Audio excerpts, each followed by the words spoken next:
Bismillahirrahmanirrahim. Assalamualaikum warahmatullahi wabarakatuh. Waalaikumsalam. Waalaikumsalam warahmatullahi wabarakatuh. Innal hamdalillahi nahmaduhu wa nasta'inuhu wa nastaghfiruhu wa nastahdihi wa na'udzu billahi min shururi anfusina wa sayyiati a'malina. Asyhadu an la ilaha illallah wa anna Muhammadan abduhu wa rasuluh. Allahumma fassalli wa sallim wa barik ala nabiyyina Muhammad wa ala alihi wa sahbihi ajma'in. Amma ba'd. Jamaah majelis yang dirahmati Allah, tidak henti-hentinya kita panjatkan syukur kepada Allah. Pada pagi hari ini Allah izinkan kita semua bergabung di majelis Formula Hati. Semoga diterima Allah SWT menjadi amal soleh yang menjadi sebab turunnya rahmat dari Allah SWT. Sebelum materi, mari sejenak bersama surat Yasin. Kita sampai ke ayat sebentar. Pak Agung, 32 Ustaz. berapa? 32. Oke. A'udzubillahi minasyaitonirrajim. Bismillahirrahmanirrahim. Wa in kullun lamma jami'ul ladaina muhdarun. Wa ayatul lahumul ardul maytatu ahyaynaha wa akhrajna minha habban faminhu ya'kulun. Wa in kullun lamma jami'ul ladaina muhdarun. Ini luar biasa nih. Salah satu mukjizat Quran itu susunan bahasanya memang mengagumkan, tidak bisa ditandingi. Ini secara bahasa ini wa in kullun dan setiap, lamma jami'un dan setiap semuanya gitu. Wa in kullu lamma jami'un ladaina muhdarun. Dan setiap mereka semuanya akan dikumpulkan lagi kepada kami, yakni Allah Subhanahu wa taala. Di ayat 31 kan dijelaskan tentang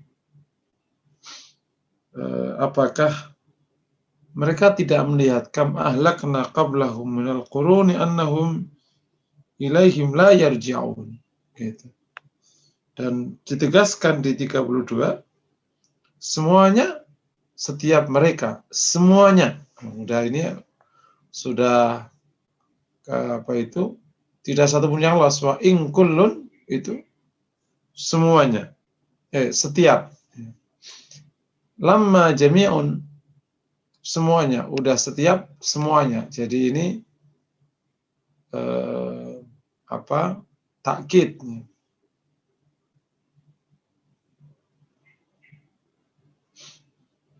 Akan dikumpulkan lagi pada kami, yakni nanti berhadapan dengan Allah di yaumul mahsyar, sebagaimana sudah kita kaji pada waktu bahasan manazil akhirah, ya, posisi-posisi di akhirat. Jadi tidak ada satupun yang bisa absen dari bab itu atau enggak hadir.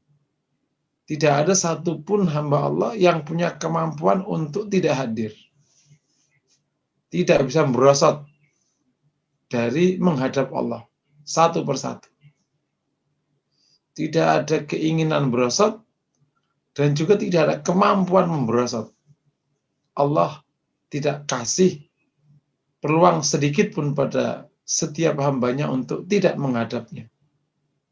Kalau ditegaskan wa in kullun lamma jami', ini sudah pada setiap masing-masing semuanya. Jadi sudah dikuatkan dan dikuatkan. Akan ladaina muhdarun, dihadapkan kepada kami. Ini di 32 ini menegaskan sementara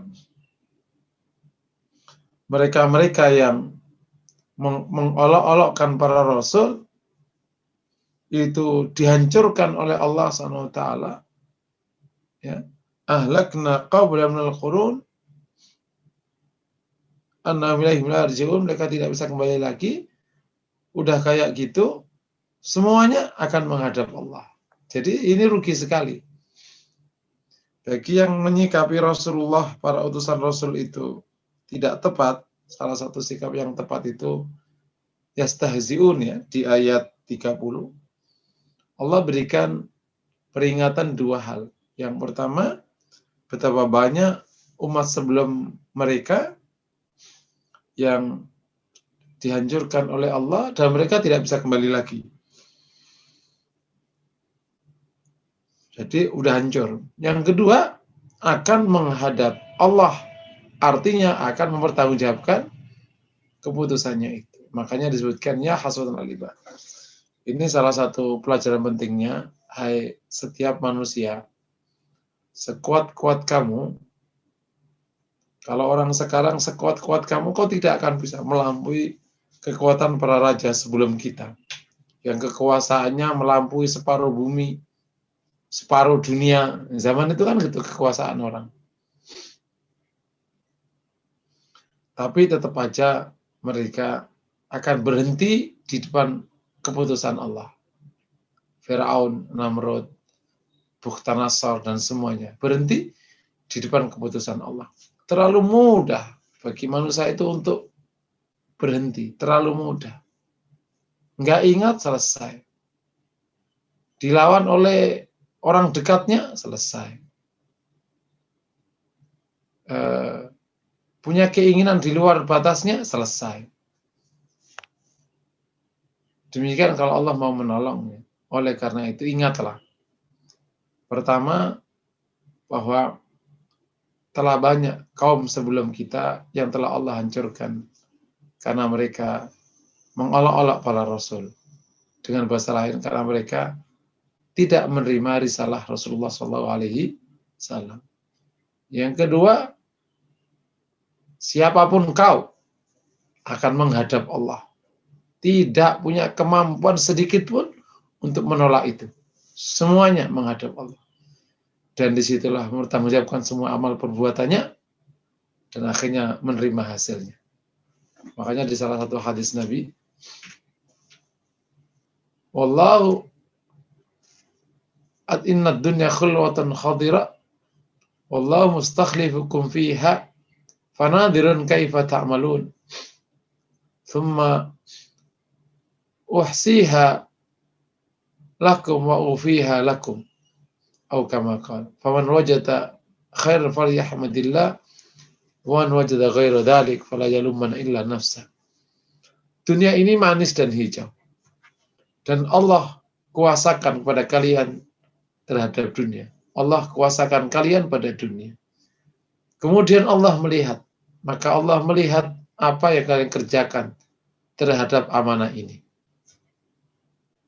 Kemudian Allah menghitungnya dan Allah akan memenuhi balasannya.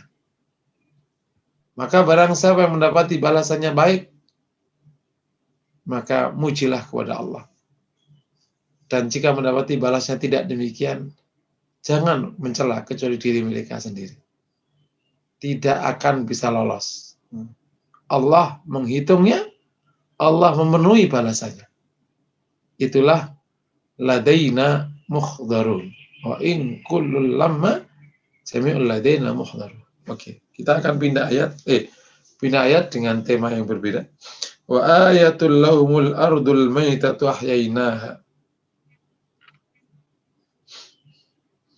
Dan suatu tanda, yakni kekuasaan Allah, lahum. Dan salah satu tanda bagi mereka, al-ardul maitatu ahyainah. Bumi yang mati, itu kami hidupkannya. Kami hidupkan. Wa akhrajna minha habba. Dan kami keluarkan darinya biji. Faminhu ya'kulun. Dan darinya itu mereka makan. Benar ya? Itu salah satu tanda kuasa Allah. Bumi yang mati, kemudian Allah bisa hidupkan bumi yang mati itu.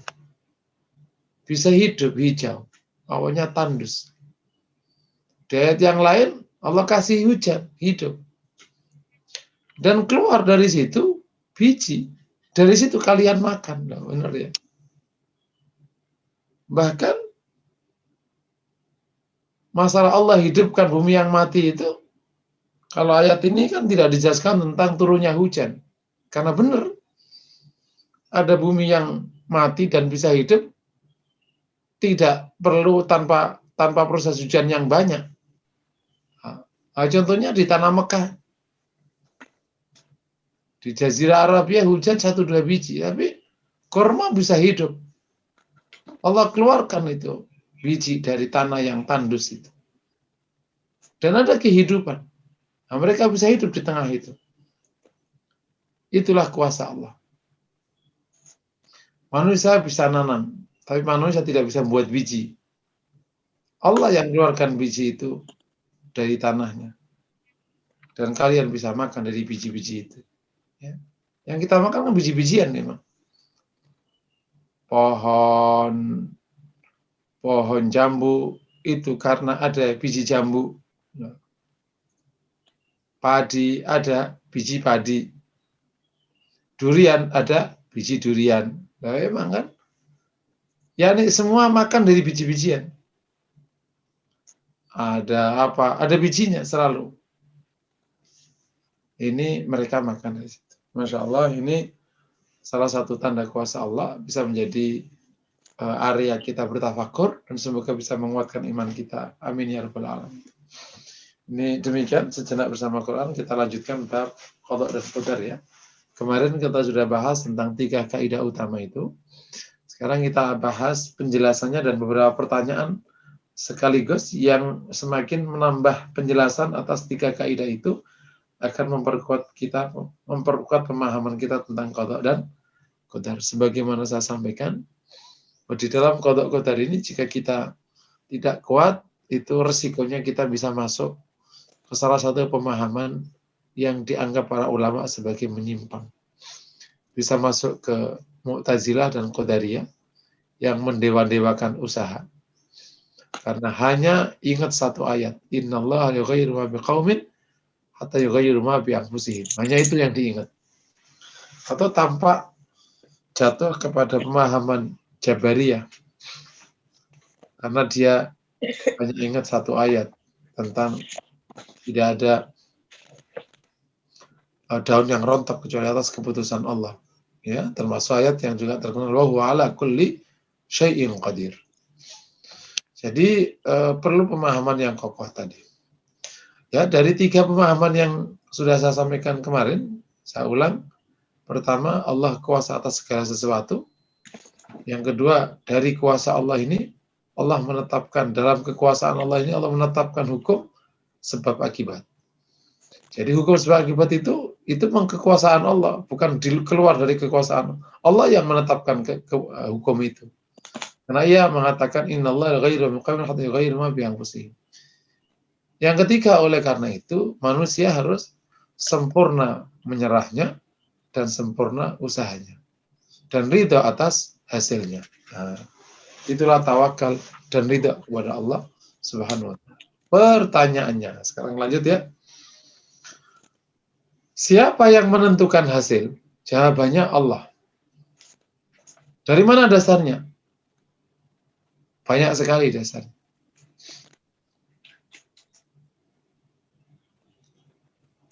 Innallaha la yughayyiru ma biqaumin.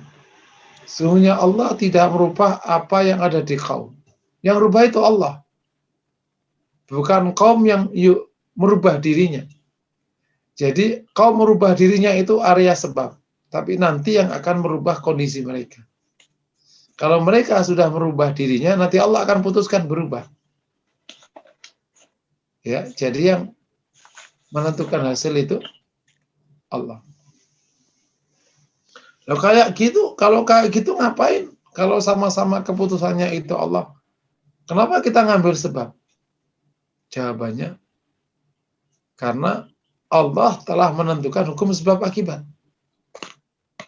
Jadi engkau tidak boleh keluar dari sebab. Makanya Allah menegaskan, lirrijali nasibum mimma iktasabu. Bagi laki-laki dapat bagian dari apa yang mereka usahakan. Gitu. Jadi yang menentukan hasil nanti Allah. Allah lihat apa yang. Jadi yang menetapkan bagi orang dapat hasil dari apa yang mereka kerjakan. Itu Allah yang menentukan. Kenapa Allah kendalikan hasilnya? Kamu iktisab saja, nanti Allah akan kasih hasil. Walin nisa'i nasib maktasabah. Jadi, karena itu untuk memenuhi hukum sebab akibat. Yang kedua, kenapa terus sebab? Karena itu memenuhi hukum ketaatan. Karena sebab itu perintah Allah. Nah, siapa yang menjalani perintah Allah, dia taat. Makanya ada ayat فَإِذَا قُضِيَتِ الصَّلَاةُ فَانْتَشِرُوا فِي الْأَرْضِ. Kalau setelah selesai sholat, maka bertebarlah di muka bumi. Nah, di konteks ini, siapa yang telah mengambil sebab, dialah memenuhi dua hukum. Hukum syariat Allah, yang akhirnya insya Allah berpahala, dan hukum sebab akibatnya Allah, yang akhirnya insya Allah mendapatkan hasil yang baik. Pertanyaannya berikutnya nomor 3. Kenapa terkadang ada orang sudah berusaha tapi kok hasilnya nggak bagus? Dan ada orang yang biasa aja hasilnya Masya Allah. Nah, contohnya di usaha bisnis atau kerja. Banyak pontang-panting tetap aja nggak punya. Ada orang nongkrong-nongkrong tetap aja punya. Nah, di mana letak keadilan Allah? Jawabannya, itulah bukti keadilan Allah. Ada orang montang-manting, kok nggak dapat hasil? Nah, ya, montang-mantingnya keliru. Paham ya? Itu berarti dia tidak memenuhi sebab akibat. Ibarat orang montang-manting belajar matematik, padahal besok itu soalnya bahasa Indonesia, ya keliru lah. Atau dibalik, orang montang-manting belajar matematik, padahal sebenarnya ujiannya itu udah selesai kemarin. Nggak ada gunanya. Artinya dia tidak memenuhi standar sebab. Karena tidak mungkin Allah itu tidak adil. Allah itu maha adil. Lah itu kok ngawur-ngawur. Kayaknya nyantai aja kok. Hasilnya Masya Allah. Jawabannya, di matamu mungkin dia nyonta-nyantai. Tapi dia sesungguhnya telah berada di arus sebab. Contoh, ada orang belajar montang-panting, tapi nggak pernah ikut bimbel. Tetap aja keliru-liru. Ada orang ikut bimbel. Bimbelnya keren banget. Dari penelitian kami sepanjang 10 tahun soal, itu kalau kita buat regresi, kan biasanya bimbel tuh gitu, pakai statistik, itu soal yang keluar itu besok, itu ini tidak akan keluar ini. Kecenderungan gurumu ini nih. Kamu pelajari 10 soal. Nah, 100. Nah, anak-anak itulah gunanya bimbel, ternyata di situ dia pakai statistik. Jadi ada orang usaha tampak biasa tepat, pontang-panting nggak tepat, mirip-mirip kayak gitu. Karena yang paling tahu tentang sebabmu bagus nggak bagus kan Allah. Menurut kita bagus sebabnya. Nah, mirip kayak ada orang, kalau ada orang jualan nasi goreng, kanan kirinya orang yang nggak punya duit, maksimal dapat untung kan 2.000, betul ya? Kanan kirinya nggak punya uang, ya paling banter jual nasi goreng 4.000, 3.000. Jual nasi goreng tempat orang yang duitnya banyak, habisnya 30.000 nasi gorengnya. Nah, itu salah satu hukum sebab. Itu jawabannya. Tapi jawaban yang kedua, bisa jadi bagi yang belum Allah berikan hasil, karena Allah sedang mengujinya. Seperti beberapa nabi yang Allah uji. Mereka sudah memenuhi hukum sebab akibat, tapi Allah uji. Dan bisa jadi yang tidak memenuhi hukum sebab akibat itu Allah berikan istidraj padanya. Jadi kalau untuk urusan hasil ini ada 2 dan 3 kemungkinan. Bagi mukmin jadi gimana? Tenang aja. Karena bagi mukmin setiap dia mengambil sebab itu adalah bentuk ketaatan dia kepada Allah. Dia tidak akan pernah rugi. Sekira Allah belum diberikan hasil, belum Allah berikan hasil di dunia, itu kau sudah mencatatkan pahala di sisi Allah. Kayak orang cari nafkah bagi bapak-bapak. Pontang-panting ternyata nggak cukup. Tenang bro, insya Allah pahalamu banyak. Dan yang menarik, pahala itu ukurannya, salah satu ukurannya adalah lelah dan capek. Semakin lelah, semakin bagus pahalanya. Al-ajru ini kaidahnya. Ala qadri ta'ab. Pahala itu sesuai dengan kadar lelahnya. Ini berdasarkan hadis Rasulullah kepada Aisyah. Fi riwayatin anhu, riwayat dari Rasulullah, annahu qala ajruki ala qadri nasabiki. Pahalamu sesuai dengan kadar lelahmu. Nah, itu yang dapat dijelaskan. Salat tarawih 11 rakaat yang panjangnya sama dengan 23 rakaat, itu dia lebih banyak pahalanya. Karena lelahnya lebih lelah 11 rakaat yang 4 jam daripada 23 rakaat 4 jam. Karena berdirinya lebih lelah. Kalau 23 itu banyak duduknya, banyak sujudnya. Itu contoh. Tapi kalau 11 rakaat 2 jam sama 23 4 jam gimana? Ya pokoknya 23 4 jam. Karena capek yang 23. Nah gitu. Cara ngitungnya. Khusus salat tarawih ini para ulama agak rileks jumlah rakaat. Sekarang aja yang mempersoalkan. Zaman Imam Malik bahkan silahkan sampai 99 rakaat. Jadi para ulama tidak ada yang punya pemahaman membatasi jumlah rakaat. Bahwa itu Rasul memilih 11, itu yang paling utama. Tapi boleh nggak lebih? Nggak apa-apa. Karena pilihan Rasul pasti pilihan yang paling baik. Tapi ternyata kan hadis Ibnu Abbas, Rasul itu sholat 13 rakaat. Maka akhirnya batasan 11 itu menjadi tidak berlaku. Karena itu pernyataan Aisyah. Ibnu Abbas, dia melihat Rasul 13. Dia yang benar yang mana jadinya? Dua-duanya benar. Namanya sahabat melihat Rasulullah kan. Berarti jangan-jangan nggak dimaksudkan jumlah rakaat itu oleh Rasul. Kan ada berbeda berarti. Tapi yang paling bagus ya 11 dan 13 tadi. Tapi dalam kondisi sholatnya Rasulullah yang panjang-panjangnya. Ya, itu contoh. Jadi sebab itu dilakukan oleh orang dalam rangka memenuhi 2 hukum. Karena Allah menetapkan sebab akibat dan Allah menetapkan hukum syariah. Sama di konteks dakwah. Orang berdakwah, umatnya banyak, masya Allah, berarti barokah. Kalau umatnya nggak ada, pahalanya nggak berkurang, insya Allah. Gitu. Oke ya. Sekarang pertanyaannya. Berikutnya nomor 5 ya. Oke, sebelum terus, ada yang bertanya? Izin bertanya, Ustaz. Fadal, supaya nggak ya. Ya. Pokoknya benar ya pemahamannya ya, Fadal. Ya, saya mau bertanya Ustaz, apa benar demikian pemahamannya Ustaz? Jadi pemenuhan standar sebab itu bisa dilakukan tidak hanya oleh mukmin, sehingga kafir pun bisa mencari sebab sehingga mendapatkan akibat dari yang diusahakannya. Dan konsep ini adalah Allah memberi hasil sebagai bagian dari sifat rahmannya Allah. Betul. Oke. Untuk hasil dunia, itu masalah iman itu tidak menjadi variabel utama.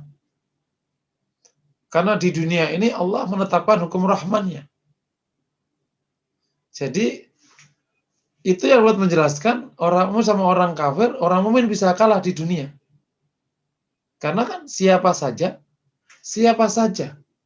mukmin atau kafir di dunia ini jika memenuhi hukum sebab akibatnya Allah dikasih hasil. Makanya sekian puluh tahun mukmin jaya, sekian tahun pas kita lahir mukmin nggak jaya. Ini nasib kita. Ya kita syukuri aja. Betul ya. Anak saya nanya, Bi, Kenapa umat Islam itu kok panjang 1, 2, 3, 4, 5 ini yang SMP kelas 3 kan kritis. Jawabannya nasibmu, kamu lahir pas mukminnya kalah. Dia protes banyak hal, lah itu nasibmu aja. Terus gimana ya? Pahalanya banyak lah. Paham ya? Karena memang dunia ini hukum rahman. Tetapi harus diingat. Tapi jika mukmin memenuhi hukum sebab, sama dia menjalankan dengan orang kafir, dia punya nilai plus. Imannya itu. Yang nanti ada yang disebut dengan barokah. Gitu. Karena barokah ini diberikan oleh Allah dengan variabel syariah. Wa may yattaqillah yaj'al lahu min amrihi yusra. Yang takwa kepada Allah, Allah berikan padanya kemudahan gitu. Tapi kalau kita bicara umum, yaitu di ayat itu lirrijal nasib maktasabu, itu umum. Bagi laki-laki dapat bagian dari apa mereka usahakan, baik mukmin atau kafir. Gitu. Sebenarnya mukmin kalau mau menang, dia punya variabel pokok. Namanya ketaatan itu. Yang insya Allah akan mengundang keberkahan. Persoalannya, mukmin nggak punya variabel pokok ini karena dia nggak bertakwa. Yang kedua, di konteks sebab akibat duniawi, dia kalah pula sama orang kafir. Ya udah, dua-duanya jadi paham ya. Tapi begitu dia punya variabel pokok takwa, kemudian yang kedua sebabnya sama, menang dia. Jadi dia punya satu hal yang nggak dimiliki orang kafir. Yang kabar buruknya, mukmin nggak punya variabel pokok. Sebab akibatnya kalah pula, ya sudah. Nah, itulah kondisi kita. Dan itu sepertinya memang demikianlah Allah tetapkan kan? Karena memang cycle-nya mukmin begitu. Meskipun tidak boleh dipahami sebagai masukan kita untuk berpangku tangan, tapi faktanya memang sekarang kita posisinya memang sulit, sehingga ya udah diperbaiki terus aja sampai Allah akan berikan hasil yang baik. Wallahu a'lam bishawab. Menambahkan boleh Ustaz? Fadal. Jadi ketika mukmin yang saat ini sedang berada di kondisi yang lemah, saya melihatnya yang bisa menguatkan hati adalah bahwa hasilnya itu bisa didapatkan nanti di akhirat. Kemenangan itu. Dan tidak boleh mengecilkan usaha untuk mencari sebab, karena bisa jadi untuk hasil di dunia ini nanti didapatkannya di masa kemudian ya, Ustaz. Bukan di generasi kita misalkan. Iya, itu untuk menguatkan bahwa tetap aja tidak boleh berhenti. Karena toh nanti Allah, baik nanti hasilnya kita petik atau tidak kita petik, itu kita akan dapat hasilnya kelak di akhirat. Seperti para nabi ya. Nabi Isa umatnya cuma 12. Tapi kan tidak mengurangi kenabiannya. Mulia tetap. Siapa lagi nabinya yang muridnya, yang umatnya dikit? Gitu. Yang kedua, kita tetap semangat karena hukum Allah masih berlaku. Ya udah, penuhi hukum sebab akibatnya. Ekonomi, ya udah kita kejar bisnis. Keliru, ya kita perbaiki. Keliru lagi, kita perbaiki. Ibarat kata, kondisi generasi kita ini yang tertinggal sekitar 1 abad kan. Tertinggalnya 1 abad. Karena kita lahir oleh ayah kita yang dijajah. Kan dari situ puncak kelemahan itu kan penjajahan itu. Waktu dijajah itulah cara berpikir kita lemah, gizi kita lemah, nutrisi lemah, semuanya lemah. Mereka sudah terbang ke bulan, kita masih itu gosok-gosok batu akik untuk nyari nasib. Dikasih tahu juga pada nggak mau, syirik. Wah, lo syirik mulu lo. Gitu, kayak ini aja gitu. Diajak berpikir ilmiah malah berpikir mistik. Nah, itulah kondisi kaum muslimin di banyak hal. Akhirnya kita ngejar. Ya dia udah 100 kilo di depan kita. Kita ngejar, tetap aja kan. Gitu. Kita sekarang bikin strategi. Strateginya lewat alat mereka semua ketahuan. Semua yang kita omongkan mereka lihat, ya udah di-cut. Apa aja jadi berhenti. Gitu. Allah berikan kepada kita alam yang berlimpah. Tapi kan kita nggak punya kemampuan ngambil. Mereka yang punya kemampuan ngambil, ya udah diambil sama mereka.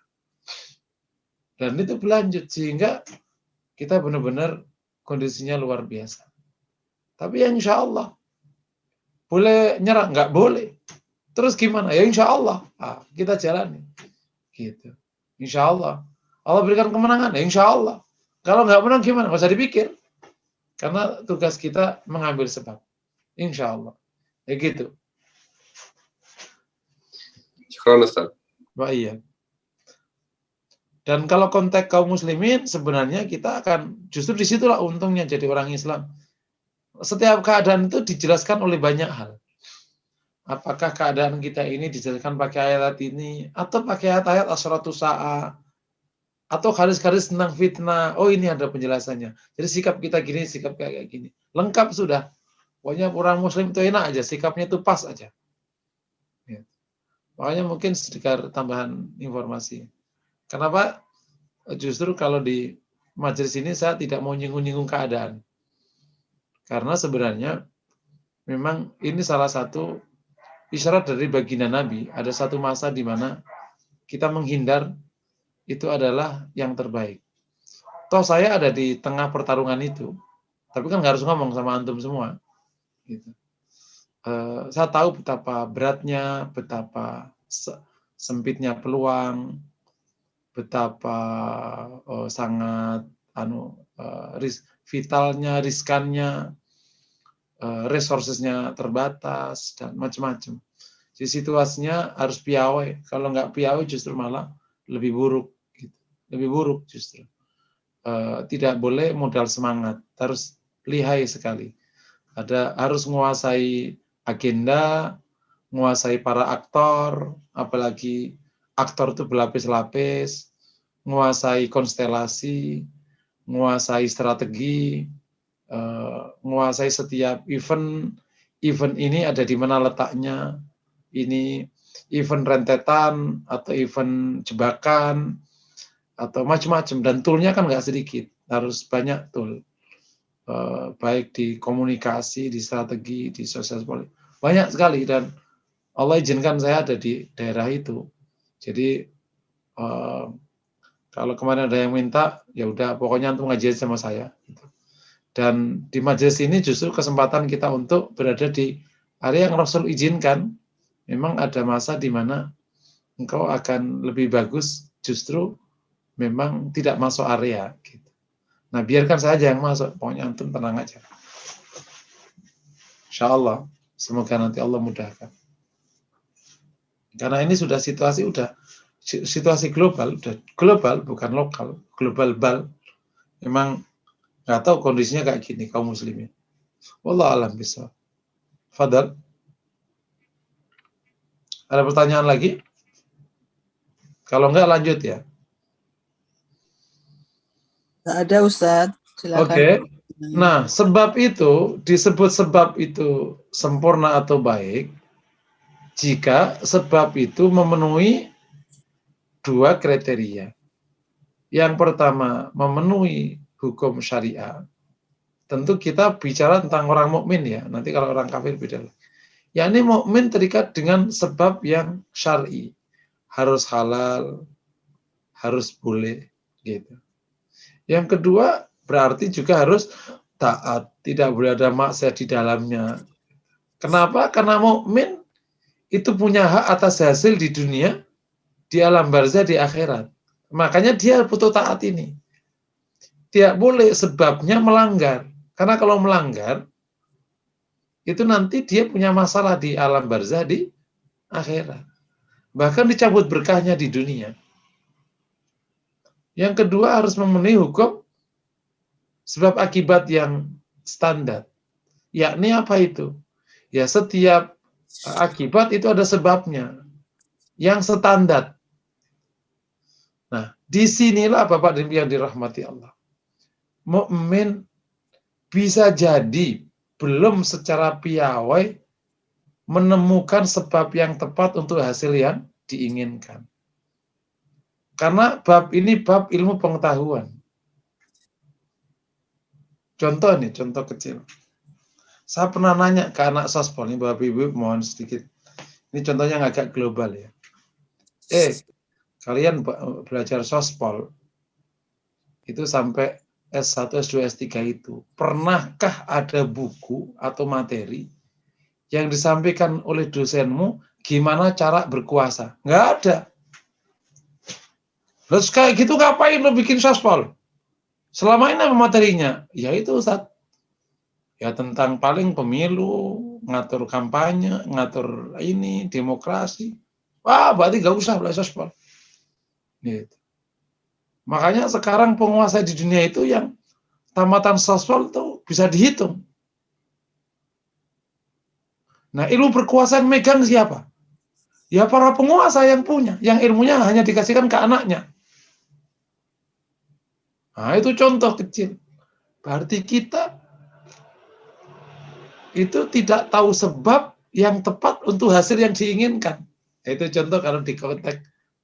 Contoh bisnis. Bisnis yang tepat itu gimana? Ilmunya di mana? Di pengusaha itu.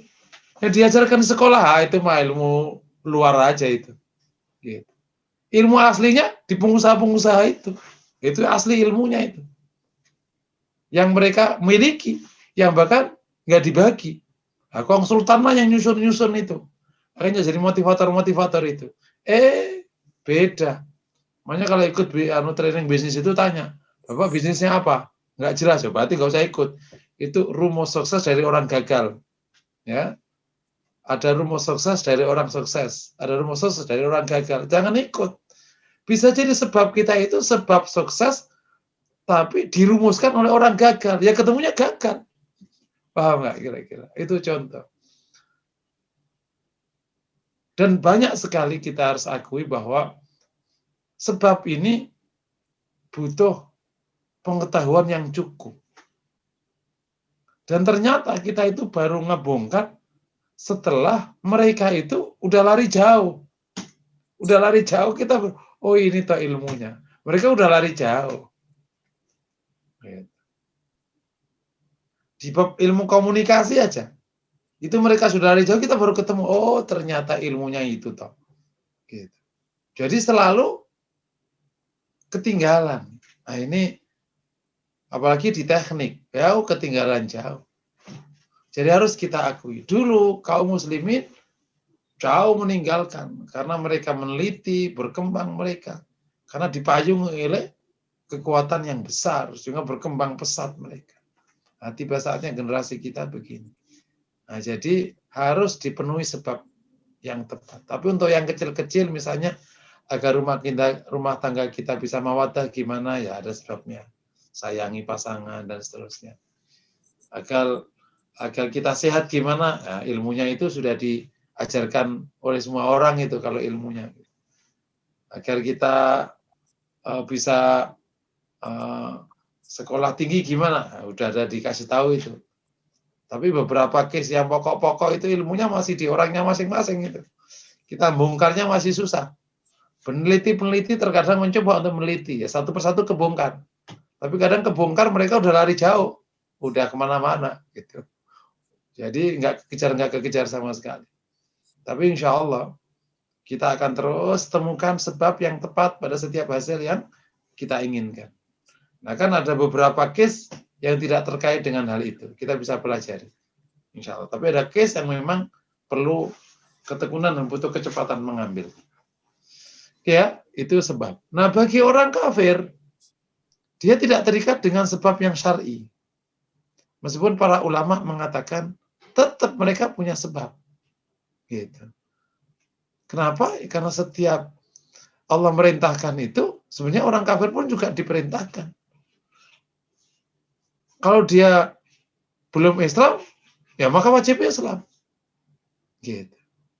Tetapi karena ada hukum istidraj dari Allah, maka terkadang sebagian ulama mengatakan, ya udah berarti orang kafir itu selama memenuhi sebab akibat saja, meskipun tidak memenuhi hukum syariat, sebab syar'i, maka tetap aja dikasih hasil yang baik. Nah itu karena dari rahmannya Allah dan dari hukum istidraj. Dan karena dia tidak punya hak di akhirat, maka semua hasilnya dikasihkan di dunia. Itu yang dapat menjelaskan kenapa orang kafir kok tetap aja mengerjakan yang haram, kok hasilnya masih bagus. Gitu. Dia main riba, terkadang bisnisnya juga haram, kok hasilnya masih bagus, berdaya. Itu karena ada hukum rahmannya Allah, dan juga ada istidraj dari Allah mungkin terjadi, dan karena juga karena semua hasil kebaikannya diberikan oleh Allah di dunia. Karena di akhirat dia tidak punya hak apapun. Itu yang menjelaskan itu. Pertanyaan berikutnya, nomor 6. Di mana letaknya doa? Di mana letaknya doa? Jawabannya, doa adalah bagian dari sebab. Doa itu bagian dari sebab. Dan bahkan bagi orang mukmin, doa itu adalah sebab yang paling baik. Ya, ini jangan meleset dari ini nih, poin 6 ini. Di mana letaknya doa? Doa itu bagian dari sebab. Doa tidak berdiri sendiri. Jadi kalau ingin hasil baik, di samping sebab-sebab yang bersifat ilmiah, tapi juga ada sebab yang bersifat samawiyah, langit, yakni doa. Termasuk zikir, termasuk yang lain-lain, itu kategori itu. Bahkan para ulama mengatakan doa adalah min ahsanil asbab, termasuk sebab yang paling baik. Saya buat ilustrasi, Bapak Ibu yang dirahmati Allah. Di dunia ini ada orang yang bisa hidup nyaman, kerjanya cuman minta. Dan cara mintanya pun unik, nangis. Siapa mereka? Bayi. Ya, bayi itu lapar, nangis. Haus, nangis. Nggak nyaman, nangis. Pipis, nangis. Nangis. Kegigit semut, nangis. Pertanyaannya, dengan satu pekerjaan, hidupnya bayi itu aman nggak? Nah, kita ini kalau nggak belajar kayak gini, dianggap kita pontang-panting keren. Kita itu kalah sama bayi. Lo pontang-panting ke Sudirman, ke Tamrin, masih kalah sama bayi. Bayi itu cuma nangis, mampu mengeksploitasi seluruh orang dewasa. Dibuat tekuk lutut ngurusin bayi. Lu kok bisa? Itulah kuasa Allah. Membuat orang paling lemah justru paling kuasa. Siapa dia? Bayi. Betul nggak kira-kira? Hanya gara-gara Allah tanamkan kasih sayang pada setiap orang dewasa di samping bayi. Siapapun orang dewasa, kalau di samping bayi bertekuk lutut, ya Allah, bayi ini kasihan, diangkat. Loh. Yang hebat siapa? Bayi. Padahal bapak-bapak ini bukan bapaknya. Begitu nangis, ya Allah, ini adik bayi nangis. Ini pasti kenapa-kenapa. Ayo kasih susu. Masih nangis. Kenapa badannya? Padahal bukan bapaknya. Paham ya? Dan berapa persen bayi dalam hidup bisa nyampe 30%. Betul ya? Sekarang ada kelompok kedua yang kerjanya minta, tapi justru hidupnya nyaman sekali. Nggak ngapa-ngapain. Siapa mereka? Para istri. Oh, kan? Sekarang kita mau nanya. Istri itu pada hidup nyaman itu, nyaman sekali.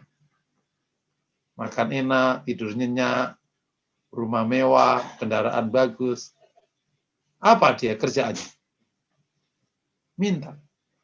Mas, nggak beli mobil, Mas? Oh iya.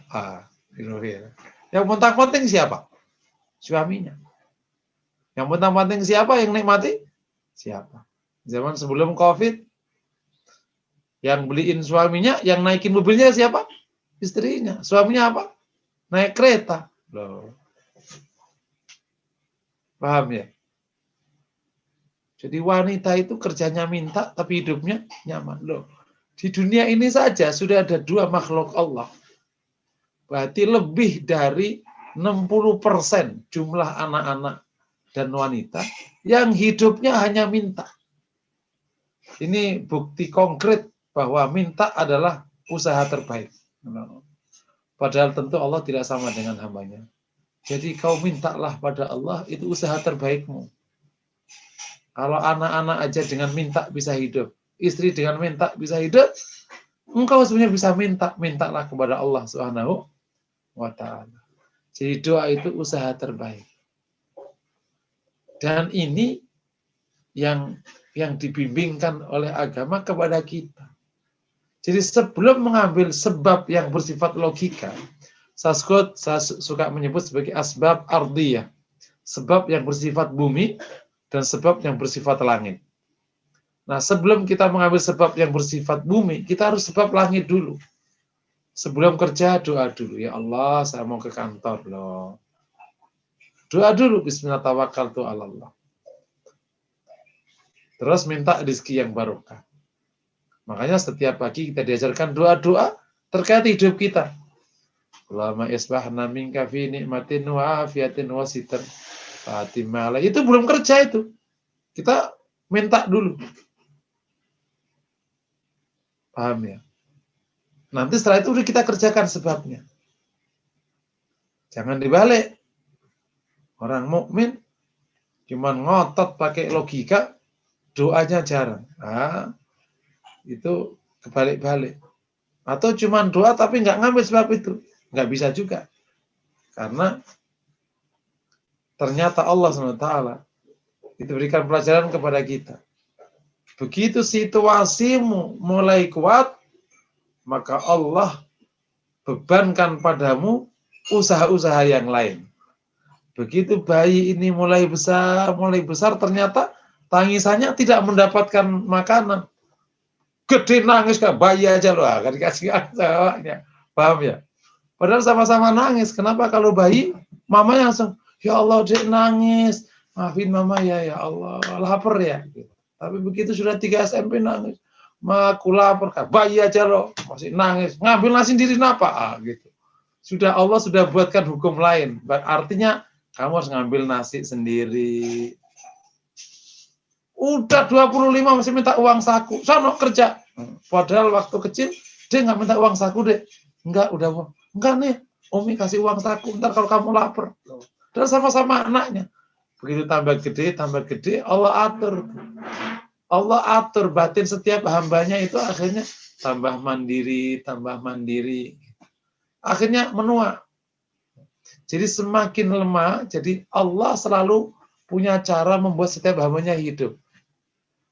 Kalau dia lemah, Allah buat sebuah hukum di mana yang lemah ini bertahan.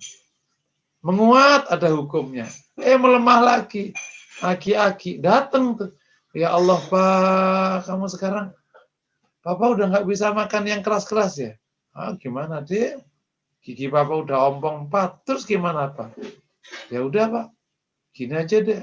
Anaknya mau. Papa udah pensiun ya? Iya, terus turun dong. Ya udah, Bapak punya tabungan banyak. Ya tabungan habis lah untuk sekolah kalian. Tenang Pak, gajiku berlebih 4 kali lipat. Nah, sudah. Jadi kalau lemah, Allah buat aturan hamba ini bisa hidup. Ternyata hamba yang lemah ini sudah nggak cocok hidup di dunia. Udah, daripada kasihan, dikirim saja ke alam barzah. Udah tenang di sana hidupnya. Setuju ya? Ini hamba Allah kasihan, tulangnya udah rapuh, pikiran udah pikun, gitu. Anaknya bantu 1000 kali tetap aja kasihan. Maka Allah hentikan itu repot, dikirim saja ke alam barzah. Bahagia di sana. Karena di sana bahagianya nggak pakai makan minum, bahagia dengan amal saleh. Itu cara Allah membahagiakan hamba-hambanya di dunia dan di akhirat. Bisa dipahami ya? Jadi kami ulangi lagi, doa itu adalah min ahsani al-asbab. yakni sebaik-baik sebab. Oleh karena itu kita semua harus berdoa dan kemudian ada akhdul asbab. Nomor 7, di dalam asbab itu ada beberapa istilah sekaligus juga menggambarkan kualitas sebab. Ya. Ada istilah yang tadi digunakan di Al-Quran, kasab dan iktisab. Ya.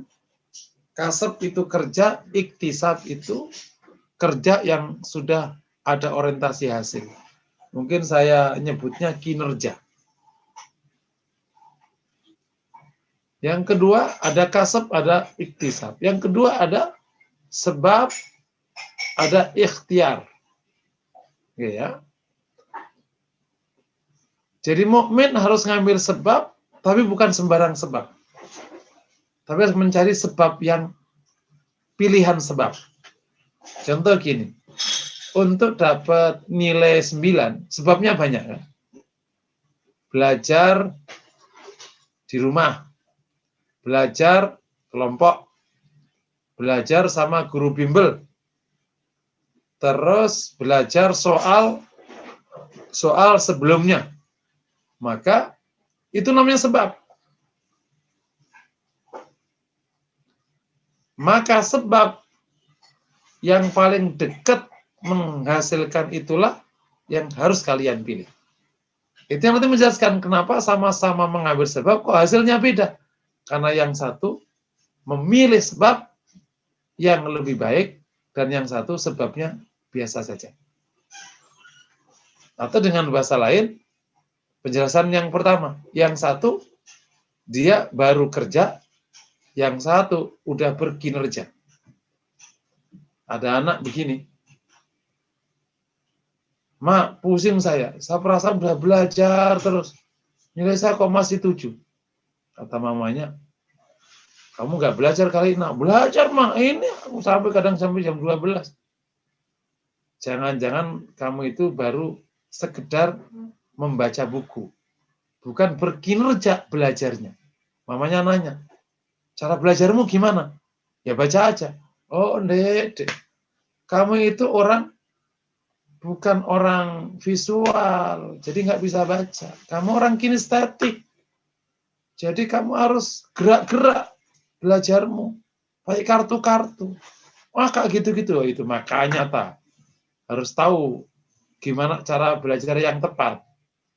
Nah, jadi bisa jadi tadi yang termasuk jawaban, bisa jadi kalau ada hasil yang nggak bagus kita sebenarnya bisa jadi kita baru bekerja, belum berkinerja. Gitu. Atau yang kedua, bisa jadi kita ngambil sebab yang bukan sebab terbaik. Memang sebabnya masih ala kadarnya. Nah, makanya di sana kan ada ya istilah gaya, daya, dan upaya. Ya, pernah saya terangkan di sini ya. Divisi kan ada gaya, daya, dan upaya. Kalau gaya itu kan satu pose untuk mendukung sebuah daya. Kayak orang kalau mau dorong meja, maka gayanya jongkok. Gitu kan? Itu gaya. Tapi daya adalah kekuatan yang dikeluarkan, output yang dilakukan untuk sebuah target. Ada kekuatannya. Ya. Kalau upaya adalah usaha terus-menerus untuk mencapai sebuah target. Jadi dia ada upaya terus-menerusnya. Ya, itu namanya upaya. Bisa jadi ya, Bapak, kita itu levelnya baru di gaya. Daya pun enggak, apalagi upaya. Contoh. Banyak bapak-bapak, ibu-ibu itu pagi-pagi bersepeda, betul ya? Bersepeda. Apa itu alasannya? Berolahraga. Terus nurunkan kalori. Ya kan? Bersepedanya itu sekitar 1 kilo, ngopi, ngeteh, makan gorengan, itu 2 jam. Itu namanya bergaya sepeda. Bukan bersepeda itu namanya. Gaya. Ada mak-mak ikut senam. Ya. Wah, pokoknya senam rajin. Tapi kenapa berat-berat nggak turun-turun? Kamu bergaya senam. Baru seberapa jam udahlah. Habis itu ngopi, ngeteh, makan mie, ngebakso, itu namanya bergaya. Jangan-jangan kita ini bergaya amal soleh. Belum beramal soleh, gaya saja amalnya. Belum ada dayanya. Wow. Ada orang ngomong gini, Ustaz, saya ini belajar Quran bertahun-tahun nggak bisa-bisa. Kamu tidak belajar Quran, kamu bergaya belajar. Nah, kalau pas ngaji ngantuk, gitu, ya kira-kira. Jangan-jangan kita ini banyak gaya, nggak ada dayanya. Ya. Jadi levelnya boro-boro sampai sebab, belum, baru gaya sebab. Nggak sedikit. Bapak, kemana bro? Kerja. Dan nggak kerja. Kenapa? Ya supaya keren aja keluar rumah aja. Mana hasilnya? Ya tahu belum digaji sama bos. Padahal emang nggak ada bosnya. Nah, itu namanya bergaya. Nah, jangan sampai kita ini banyak gaya, tapi nggak ada daya. Apalagi nggak ada upayanya. Itu bisa jadi gitu ya. Jadi ada kasab dan iktisab, ada asbab dan ikhtiar. Maka pesannya, ambillah sebab terbaik dan kerjakanlah sebab dengan standar kinerja terbaik. Insya Allah hasilnya baik. Fair ya? Yang berikutnya. Kalau ternyata semua proses sudah dikerjakan, kok hasilnya tidak seperti yang kau inginkan, maka yang pertama, seperti kata Ibnu Qayyim, tetap saja, ya. Yang pertama, maka kita harus ridha akan hasil. Yang pertama itu ridha akan hasil. Yang katakan itu penjelasan dari kaidah yang ketiga ya. Ngambil sebab yang maksimal, terus menyerahkan sempurna, plus ridha akan hasil. Ridha. Udah ini hasilnya gini. Udah ini hasilnya. Ridha. Yang kedua, nggak boleh. Tetap memperbaiki sebab. Dicari. Ini kurang apa, ini apa. Ini kurang apa, ini gitu. Jadi tetap mukmin tidak boleh murka atas hasil. Karena itu pemberian Allah. Aku udah berobat, Ustaz, tetap aja nggak sembuh-sembuh. Ridha akan hasil. Ya Allah, udah berapa kali itu aku meyakinkan istri saya, tetap aja Ustaz, dia minta cerai. Ya udah, terus upayakan terus, jangan cerai. Maksa dia Ustaz. Kalau saya nggak nyeri, dia khulu. Malah berat kan khulu kalau kayak gitu. Ridha akan hasil. Itu yang kemudian disebutkan oleh Allah. Asa an tuhibbu syai'an huwa syarrul lakum. Asa an takrahu syai'an huwa khairul lakum wa asa an tuhibbu syai'an huwa syarrul lakum. Bisa jadi apa yang kau cintai itu, yang kau benci itu baik untukmu. Dan bisa jadi apa yang kau sukai itu buruk untukmu. Tapi tetap aja harus memperbaiki keadaan. Tidak boleh, sudahlah kita terima begini aja. Oh tidak. Dasarnya sikap Rasulullah di perang Uhud. Rasul sudah susun, 300 pergi, hasilnya sudah bagus, berhasil dibalikkan sama orang kafir buruk. Rasul terima. Terus diam? Tidak. Diperbaiki keadaan. Nah, itulah sifatnya orang mukmin ketika mendapati hasil seperti yang tidak seperti diinginkan. Tetap ridha kepada Allah, tapi terus memperbaiki keadaan. Terus memperbaiki keadaan. Insya Allah Allah akan berikan hasil yang baik. Mungkin sampai di sini. Ada pertanyaan, dipersilakan. Ya, terima kasih Ustadz. Ada pertanyaan di chat dari Pak Husairi, saya bacakan.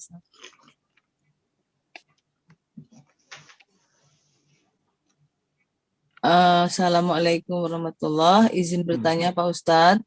Misalnya saya mencalonkan diri menjadi penguasa. Lalu saya dan pendukung saya membuat suatu rekayasa kecurangan yang terstruktur, terencana, dan masif. Akhirnya saya menang. Dan dalam kondisi ini jelas saya dan pendukung saya curang. Pertanyaannya, apakah keadaan ini sudah merupakan ketetapan Allah? Kapan datangnya hukuman Allah dengan kecurangan yang saya lakukan ini? Mohon pencerahan, karena kejadian ini adalah sebab akibat. Makasih. Iya. Yang pertama, tidak ada yang terjadi kecuali atas izin Allah.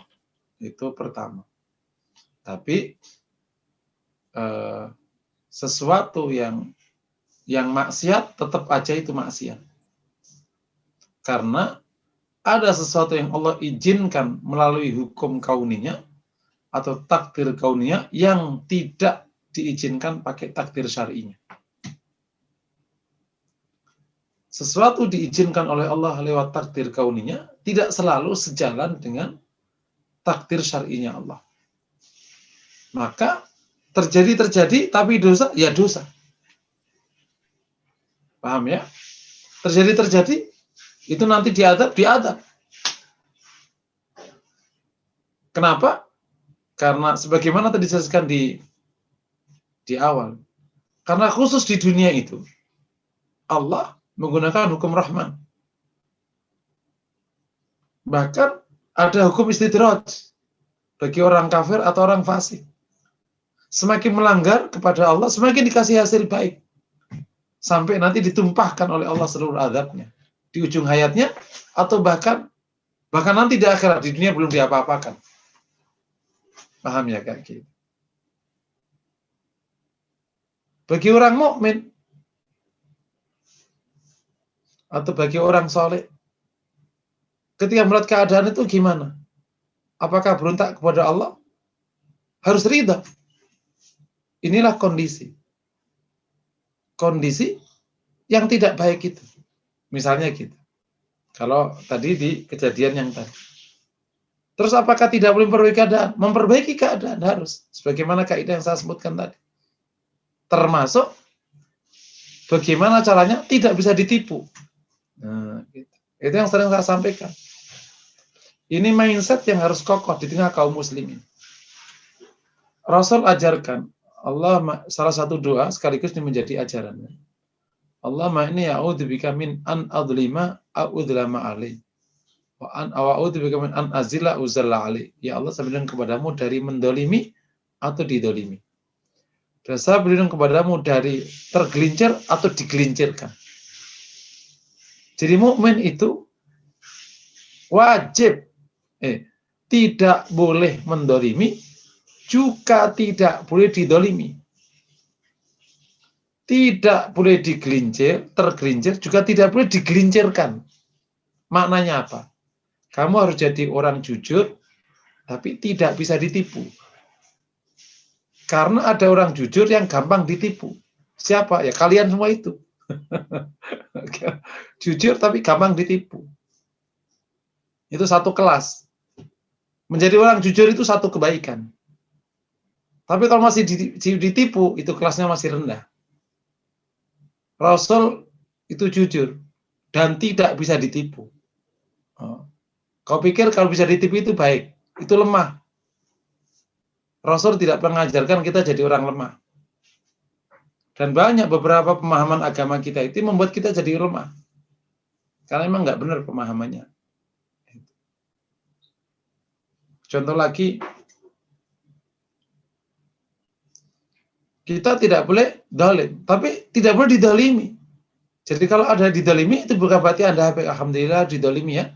Doa orang yang didalimi itu mustajab. Bodoh. Kalian harus menghilangkan kedaliman pada dirimu. Makanya wajib kuat. Jadi harus memperbaiki keadaan, termasuk jangan sampai kita bisa ditipu. Kan kita nipu nggak boleh, clear. Tapi jangan sampai kita ditipu. Loh, karena aku nggak salah. Ora iso. Kamu lemah. Dan mukmin tidak boleh lemah. Kan yang penting aku jujur, Pak. Iya. Tapi kok ditipu? Kan nggak dosa. Nggak apa-apa. Memang hidup kan bukan hanya urusan dosa sama pahala. Ada urusan menang dan tidak menang. Paham ya? Karena kalau orang benar kalah, ya jatuhnya salah.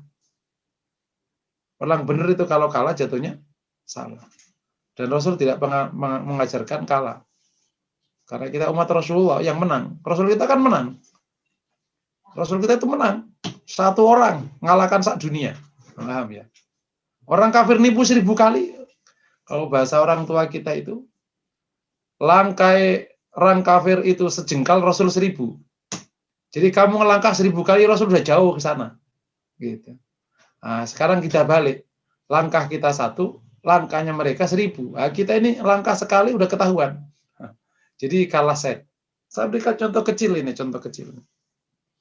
Pada waktu terjadi kekurangan air di Madinah, apa yang dilakukan oleh Rasulullah menghadapi situasi yang pelik? Air nggak ada, sahabat banyak yang jatuh sakit. Sementara air yang dipunyai itu, yang punya itu orang Yahudi, betul ya? Sebuah riwayat sebenarnya Bani siapa ya, tapi yang populer itu punya Yahudi. Sekarang pertanyaannya, Rasul bikin proposal apa enggak? Kita mau kepada para sahabat, mohon. Enggak. Kemudian yang kedua, Rasul melas-melas sama orang Yahudi enggak? Kamu enggak kasihan po sama kita? Enggak. Rasul umumkan kebutuhan ini ke sahabat. Sahabat satu ini langsung angkat jari, ngambil tindakan, deal sama Yahudi. Dealnya coba liatin. Itu level bisnisnya. Utsman berhasil mendapatkan deal dari orang Yahudi separuh sumur. Ini piawai ini dealnya. Dan separuh sumur itu ukurannya bukan timba, tapi hari. Sehari aku, sehari kamu. Sehari aku, sehari kamu. Yang bisnis pasti tahu itu. Deal ini salah satu kelihayan seorang direksi itu. Begitu di deal sehari satu Muslim, seharinya orang Yahudi, pas harinya Yahudi, nggak ada satupun yang beli air. Nyerah dia, keok. Hanya sumur diserahkan kepada Utsman semuanya. Nah, paham ya? Itu namanya Utsman bisa ngedil dan bisa menjepit Yahudi dengan cara legal. Legal, wong jual beli. Sekarang posisinya dibalik. Kita deal, kita kejepit. Akhirnya kita nyerah. Karena memang agak-agak levelnya agak-agak gitu. Jadi kaum muslimin levelnya masih di situ. Tentu ini bicarakan bukan 1-2 orang. Beda sekali, jauh sekali. Makanya perlu perbaikan terus. Tapi ya setiap upaya tetap ada kebaikan dari Allah dan pahala dari Allah SWT. Begitu kira-kira, Allah alam bisawab.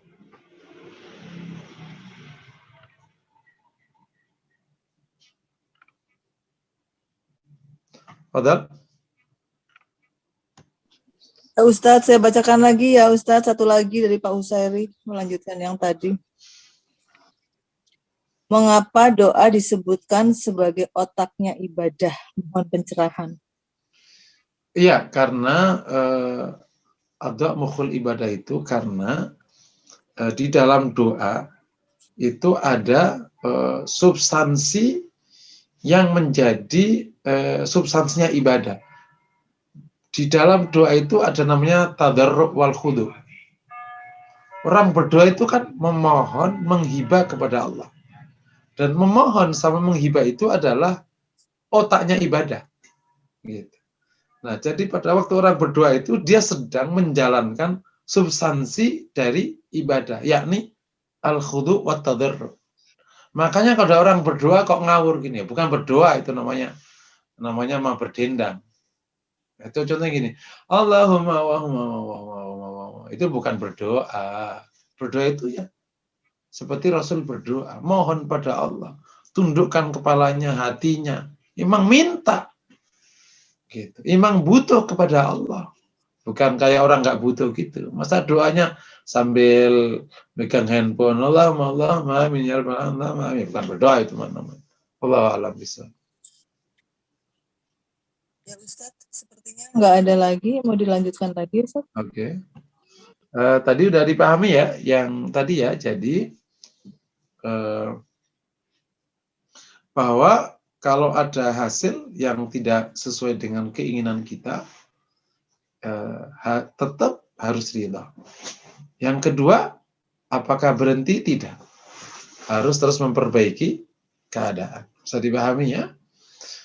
Nah, kalau memperbaiki keadaan kok belum juga dapat hasil, kembali ke tadi, ridho. Nah, setiap keputusan Allah, baik yang kau pahami atau yang belum kau pahami, baik yang kau sukai atau yang tidak kau sukai, itu selalu yang terbaik untukmu. Kenapa? Karena Allah Maha Rahman, Maha Rahim. Allah Maha mengetahui terhadap hamba-hambanya. Jika seorang hamba bisa husnudzon kepada Allah dalam setiap halnya, maka itu merupakan ibadah dia kepada Allah. Dan sekaligus menjadi jalan kebaikan untuknya.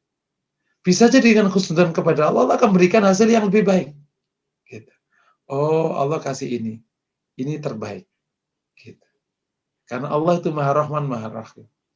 Tapi insya Allah, Allah akan berikan juga yang lebih baik.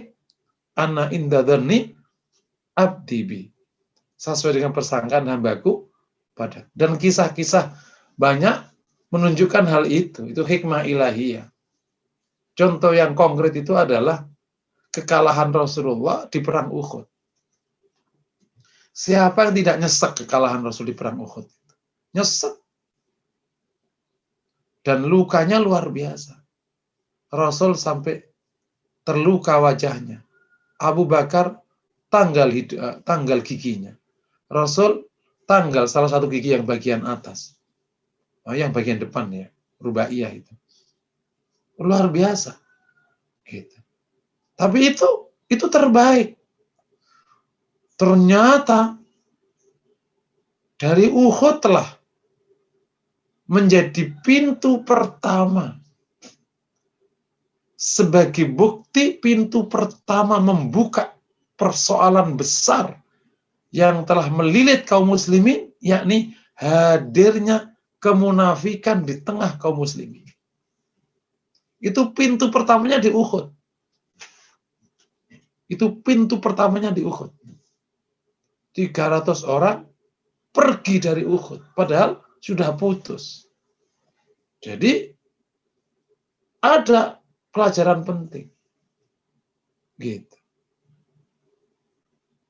Dan kalau antum tahu sejarah kaum muslimin, semua kacau sebagian besar karena mereka ini yang rusak dari dalam. Yang golongan ini setelah Rasul wafat, para ulama memilih menggunakan istilah zindiq. Zindiq itu ada orang yang zahirnya Islam, tapi bencinya sama Islam tak terkira. Nggak tahu kenapa bisa begitu. Islam tapi bencinya sama Islam tak terkira. Dan benci sama Muslim tak terkira. Padahal dia Muslim. Nah, sebenarnya itu munafik. Cuman kan kalau munafik itu kan orang yang tidak percaya kepada Allah tapi pura-pura percaya. Lah yang tahu hati orang siapa? Kan nggak tahu. Ya, akhirnya digunakan istilah yang lebih longgar karena tidak ideologis sekali, tapi menyerupai istilah itu. Zindik namanya. Dan sepanjang sejarah kaum muslimin, orang ini yang jadi bahaya. Rasul berhasil mengkotakin mereka. 300 kecatat langsung sudah. Tapi kabar buruknya, tidak seluruh umat setelah Rasulullah mengerti sepak terjang mereka ini. Yang menyebabkan rapuh dari dalam. Termasuk sebab hancurnya Baghdad itu rapuh dari dalam. Bukan dari luar sebabnya. Rapuh dari dalam. Mereka yang ngerjain. Orang-orang zindik ini sebenarnya. Dan di banyak kasus semua. Nah, pelajaran pentingnya, hai kaum muslimin, belajarlah dari Rasulullah ngelola orang kayak begini ini. Ini harus piawai ngelolanya. Kalau enggak, kacau balau. Jangan sampai menjadikan mereka ikut barisan orang kafir, tapi jangan sampai kau kejebak oleh kebaikan mereka yang sungguhnya memang benci kepada kalian. Jadi piawai ngelolanya. Nah, di perang Uhud telah istilahnya pintu Pandora ya. Itu kebuka. Oh, ada orang munafik gitu. Nah, itu bahkan ada seorang mufassir yang mengatakan mungkin bisa jadi kalau nggak ada Uhud, keadaan kaum muslimin lebih buruk daripada sekedar kalah. Kalah dari Uhud itu gampang diselesaikan karena kalahnya sama orang kafir yang jantan. Gampang nyelesaiinnya. Diuberkan langsung, selesai. Menyelesaikan sama orang jantan-jantan ini gampang. Kalau kita kalah, sok kita kalah, clear. Besok tanding lagi. Kalau nyelesain sama penipu-penipu, repotnya tak terkira. Itu repot. Susahnya tak terkira. Melibet sekali itu. Dahsyat sekali. Nah, tapi Rasul berhasil mengkotakin mereka. Sehingga tidak bisa masuk ke dalam Rasulullah. Mereka ngerasa dekat, jauh dari Rasulullah SAW. Itu contoh. Nah, yang ini mukmin banyak nggak bisa belajar dari Rasulullah di bab ini. Padahal tindakan Nabi kepada mereka itu clear, itu gini. Makanya perlu belajar tentang syama'il Nabi, sirah Nabi, supaya tidak hanya belajar tadi pernyataan Rasulullah. Karena untuk tindakan itu banyak yang Rasul ngerjain yang tidak Rasul katakan. Itu memang setelah strategi memang harus dijalankan aja, jangan dikatakan. Kalau dikatakan bukan strategi namanya. Gitu. Banyak yang dikerjakan Nabi yang harus kita rumuskan. Oh, Nabi begini. Ini strategi ini. Nah, gitu. Gitu ya. Bisa dipahami ya, insya Allah ya. Jadi kami ulangi lagi. Ketika hasil itu buruk, ridho. Kemudian bahkan husnudzon kepada Allah. Dan Allah memberikan hasil yang terbaik. Lebih baik lagi insya Allah. Tapi apakah kita berhenti? Tidak. Kita harus terus memperbaiki. Pasti dicari sebab yang mungkin jangan-jangan ada yang keliru.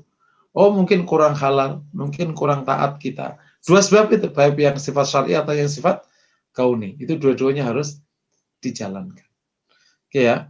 Nah, tentang tadi kan kalau kita kembali ke kaidah besar tadi, ada poin ketiga kan berarti harus ngambil sebab secara sempurna. Dan kedua, menyerahkan secara sempurna. Tafwid ya. Nah, insya Allah bab tafwid itu saat kita mengambil sebab, saat itu pula kita tafwid, kita serahkan kepada Allah. Saat kita mengambil sebab, saat itu pula kita tafwidkan. Insya Allah kajian lengkapnya di bab tawakal yang sudah kita bahas di Selasa malam ya, di Formula Institute. Jadi saat kita ngambil sebab itu, saat itu pula kita tafwid. Kita serahkan kepada Allah. Dan ini indah sekali. Menyerahkannya full, bukan setengah hati full. Jadi bisa dikatakan saat menyerahkan kepada Allah, seakan-akan tidak berdaya untuk mengambil sebab. Saat mengambil sebab, seakan-akan dia nggak perlu menyerahkan. Nah, itu hanya seakan-akan. Jadi tafwidnya full kayak orang mati, sebabnya full kayak superhero. Kira-kira gitu. Nah, kalau kita tafwid dari awal bersama dengan sebab, itu hikmahnya waktu kita ngambil sebab, hati itu damai. Karena sudah diserahkan kepada Allah. Dan insya Allah Allah akan bimbing kita. Gitu. Karena sudah diserahkan kepada Allah. Atau yang punya hasil Allah. Sementara kita udah berdoa. Jadi waktu ngambil sebab, itu kita dibimbing oleh Allah. Tapi kalau kita ngambil sebab tanpa tafwid, itu ngambil sebab tanpa bimbingan Allah. Misalnya sok tahu. Padahal harus antum ketahui bahwa sebab yang kita kerjakan untuk mencapai hasil, itu sesungguhnya kalau dibanding antara jumlah sebab yang seharusnya untuk mencapai hasil itu, yang kita kerjakan bisa jadi nggak nyampe 1% dari keseluruhan sebab yang wajib ada untuk sebuah hasil tersebut.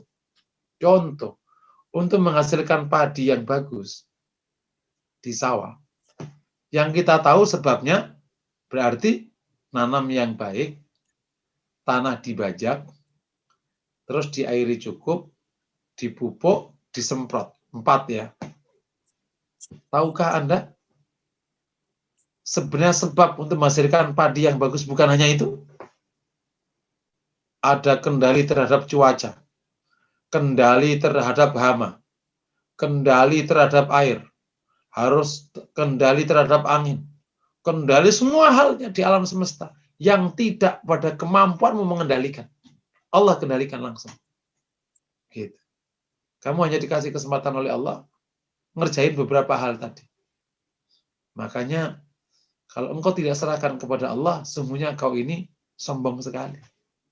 Kau cuma ngerjain sebagian sebab, bukan semua sebab. Itu pun kekuatan dari Allah, ilmu dari Allah, otak dari Allah. Kamu nggak punya apa-apa, maka serahkan kepada Allah dan usahalah seyogyanya dan seharusnya sebagaimana yang wajib kau usahakan. Jadi ada tasabub, ada tafwid, dan hasilnya kita ridhoi, kita husnudhoni. Masya Allah, ini hasilnya luar biasa. Bapak Ibu yang dirahmati Allah, saya kira pemahaman tentang qada qadar sampai bab ini saya anggap cukup ya. Intinya dalam prakteknya kita itu ngambil sebab dan kita itu menyerahkan dan kita ridho atas keputusan Allah. Nah, itu kalau kita bersikap seimbang antar 3 poin ini, itu berarti insya Allah praktek iman qada qadarnya insya Allah benar. Tapi kalau salah satunya lebih kuat daripada yang lain, itu barangkali ada pemahaman yang kurang tepat. Wallahu a'lam bishawab. Masih ada 5 menit. Ada pertanyaan dipersilakan. Assalamualaikum warahmatullahi wabarakatuh. Waalaikumsalam warahmatullahi wabarakatuh. Saya belum lihat ada yang bertanya. Kalau gitu saya tanya ya Ustadz ya. Bisakah Ustadz memberikan contoh tadi statement terakhir bahwa pada saat kita ngambil sebab, saat pula itu kita menyerahkan seolah-olah kita nggak berdaya seperti orang mati gitu kan. Nah, bagaimana contoh konkretnya Ustadz? Bentuknya Contoh paling gampang ya Rasulullah. Kalau kita kan nggak sempurna. Rasul pada waktu dia hijrah itu Rasul pergi di waktu yang tepat, pakai proses ali di kamar. Terus Rasul keluar di waktu orang-orang Quraisy itu belum bangun. Kemudian Rasul ke Gua Thur, itu jalan yang tidak ke arah Madinah, gitu ya. Tapi begitu sudah sampai di gua, Rasul mengatakan la tahzan innallaha ma'ana. Rasul mengambil sebab, yakni naikin onta, dituntun oleh Abdul bin Uraikid menuju Madinah lewat jalan yang tidak biasa, full sebabnya, maksimal. Tapi kata Abu Bakar, sepanjang jalan itu Rasul tidak pernah nengok ke belakang. Akulah yang nengok terus ke belakang. Rasul melantunkan ayat. Rasul udah nggak takut, udah diserahkan kepada Allah. Padahal dia ngambil sebab yang maksimal tadi, ya, pakai jalan yang tidak biasa, pakai ini. Tetap aja itu serahkan kepada Allah. Rasul tenang baca Quran. Kata Abu Bakar, akulah yang nengok terus belakang. Gitu. Sampai ketika Suraqah itu jatuh, itu pun Rasul nggak nengok itu. Sampai gitu jatuh yang ketiga, baru Rasul kemudian nengok. Kemudian Rasul janjikan, jika aku berikan padamu, apakah kau bisa menyimpan rahasia ini? Kemudian Suraqah mengiyakan, dan kemudian tidak ada yang ngejar lagi. Gitu. Pandai Rasul itu meyakinkan orang, kemudian berita selesai, dan Suraqah nanti dikasih oleh Rasulullah. Ini jantan ketemu jantan. Suraqah orang yang bisa dipercaya omongannya, Rasul bisa dipercaya omongannya. Ini jantan ketemu jantan istilahnya. Nah, yang jadi masalah kan penipu ketemu penipu. Repot kita. Suraqah mau, karena yang ngomong Muhammad Rasulullah. Bisa dipegang ngomongannya dia. Gitu. Dan Rasul mempercayai Suraqah. Orang ini jantan, petarung. Kalau dia iya, enggak. Ya, aku janji aku tutup.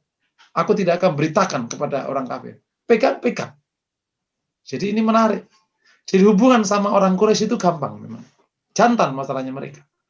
Gitu. Makanya begitu Suraqah masuk kota Mekah, nggak ada apa-apa. Seperti yang dijanjikan ke Rasul. Nggak ada. Selesai sudah. Gitu. Jantan. Rasul juga penuhi janjinya. Masya Allah. Dahsyat sekali. Makanya ini lebih gampang nyikapi yang kayak Quraisy itu. Wallahu a'lam bishawab. Satu lagi Ustadz, hubungannya antara tadi kan masih gaya kerja, kan masih gaya belajar dengan niat yang jujur Ustadz.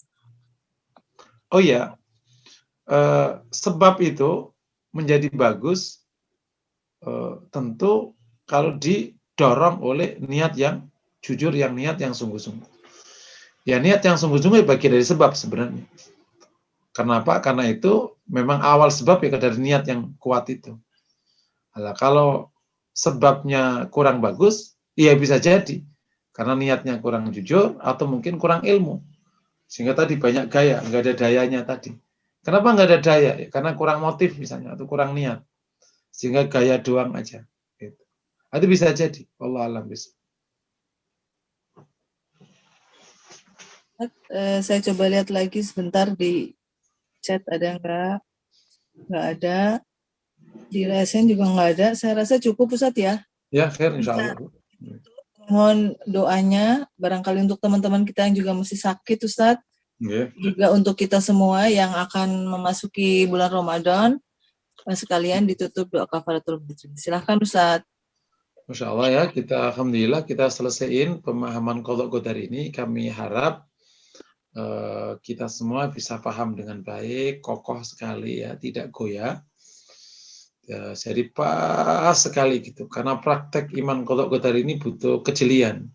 Dan harus saya akui, saya butuh pemahaman yang kayak gini juga prosesnya luar biasa panjang gitu.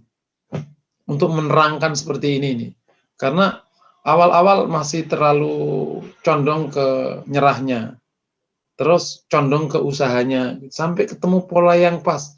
Itu ketika kita terus membaca, oh pernyataan para ulama, beginilah insya Allah. Semoga ini yang pas ya dalam memahami qadha dan qadar. Bismillahirrahmanirrahim. Alhamdulillahirabbil alamin. Hamdan syakirin. Allahumma shalli wa sallim ala Muhammad fil alamin innaka Hamidum Majid. Allahumma fil lana wa tub alaina innaka antat tawwabur rahim. Ighfir lana wa lidina warhamna kama rabbawna shighara. Allahumma ati nufusana taqwa zakata khairan zakah ya rahmanu ya rahim irhamna wa afina wa afu anna. Allahumma barik lana fi Sya'ban fi Rajab wa Sya'ban wa balighna Ramadan. Allahumma rzuqna tilawatahu ana al-layli wa ana an-nahar. Allahumma rzuqna azn al-istiqamah fi Ramadan, izqna al-a'mal as-salihat fi Ramadan. Barik lana fi Ramadan was'al lana mubarakan min indika ya arhamar rahimin. Was'alna mubarakan indika ya arhamar rahimin. Allahumma hab lana minas salihin, hab lana minas salihin, hab lana min azwajina wa dhurriyyatina qurrata a'yun waj'alna lil muttaqina imama. Amin. Rabbana taqabbal minna innaka antas samiul alim wa tub alaina innaka antat tawwabur rahim. Allahumma ishfi mardana, ishfi mardana, ishfi mardana, ishfihim shifaan ajilan la yughadiru saqama. Allahumma rabbin nas ishfi wa antas syafi, ishfihim antas syafi la shifa illa shifaan la yughadiru saqama. Rabbana atina fid dunya hasanah وفي الآخرة حسنة وقنا عذاب النار وصلى الله وسلم على محمد وعلى آله وصحبه وسلم والحمد لله رب العالمين سبحانك اللهم وبحمدك أشهد أن لا إله إلا أنت أستغفرك وأتوب إليك السلام عليكم ورحمة الله وبركاته.